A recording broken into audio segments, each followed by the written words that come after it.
Throughout the explosive development during the 1920s land boom, Sarasota's financial well-being was closely linked to snowbirds. Once that land boom fizzled and the Great Depression took its toll, Sarasota felt the need for a modern, multi-purpose beach casino to help lure more of the visitors back to the area. After all, tourists spent money, and some eventually invest or move to the area permanently. However, at this time the city's coffers were empty, taxes almost uncollectible, and even the most basic public improvements awaited funding.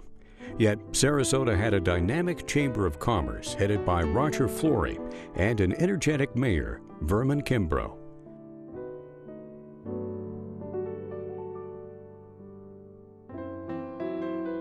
They appointed Carl Bickle, the United Press International chief, to be chairman of the Municipal Beach Committee, and the two groups worked with the city council to find a way to acquire the 1,300-foot stretch of Lido Beach that was then owned by the estate of the late John Ringling. Back taxes were owed, and an agreement was reached whereas the property would be deeded to the city in exchange for $35,000, a sum that would immediately be paid back to the city for the delinquent taxes. Next, Albert Moore Sachs produced a tentative plan for a Hawaiian-style casino called Sarasands. Yet, in the end, local architect Ralph Twitchell was commissioned to build an ultra-modern beach casino. He is considered to be the father of the Sarasota School of Architecture.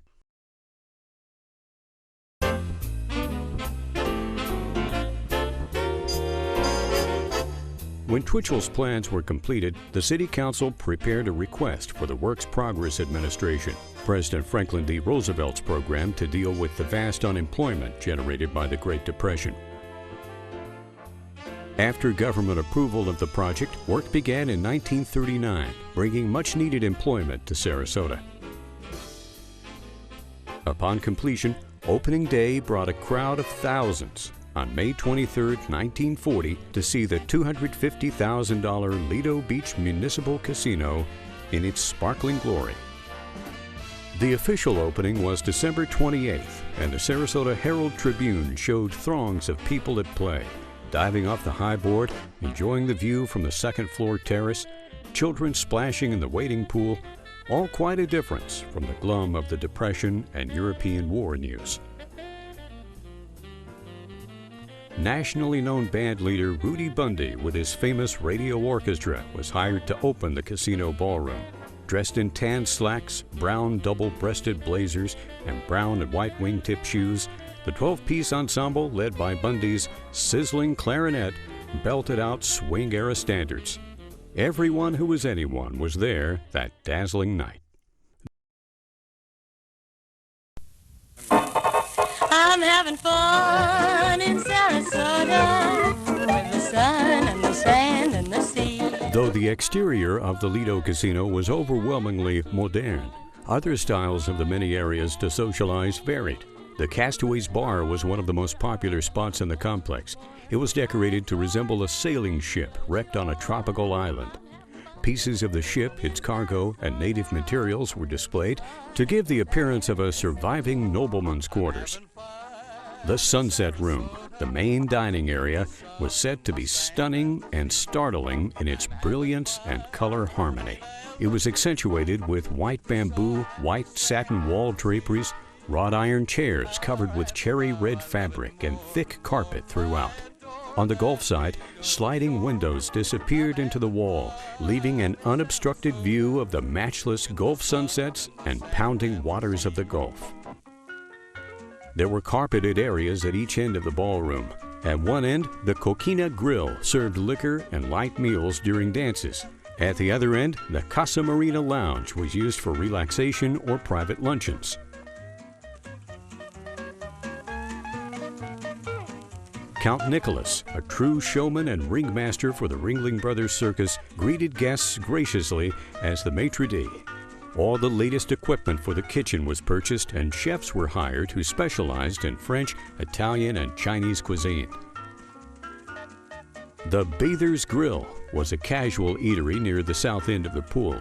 It offered fast food in a gay and fiesta-colored atmosphere where one may dine in informality. A sound system was installed in all of the rooms with speakers on the 4 towers so that programs and announcements could be carried throughout the complex.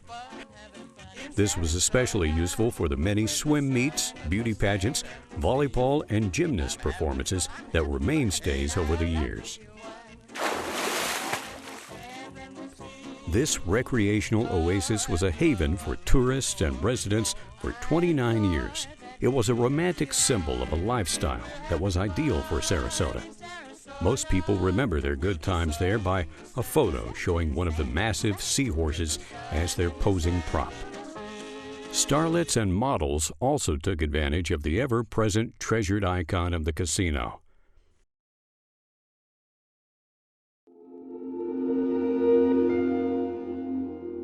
By the late 1960s, the casino was not keeping pace with the plush atmosphere which was beginning to penetrate Lido Key.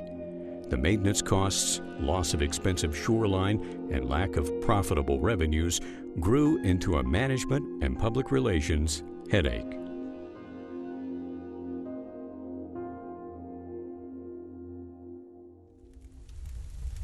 Though many proposals were offered to restore it to its splendor, eventually in 1969 it was razed to make way for a new, more modern pavilion.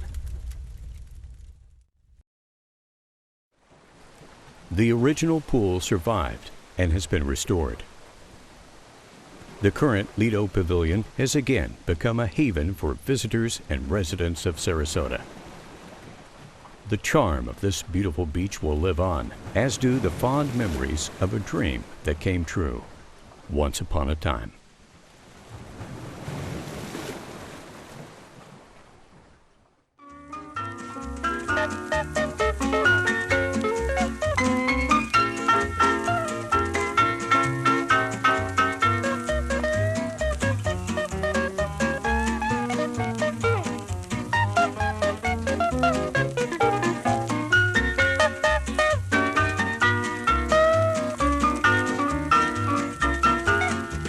I'm having fun in Sarasota with the sun and the sand and the sea.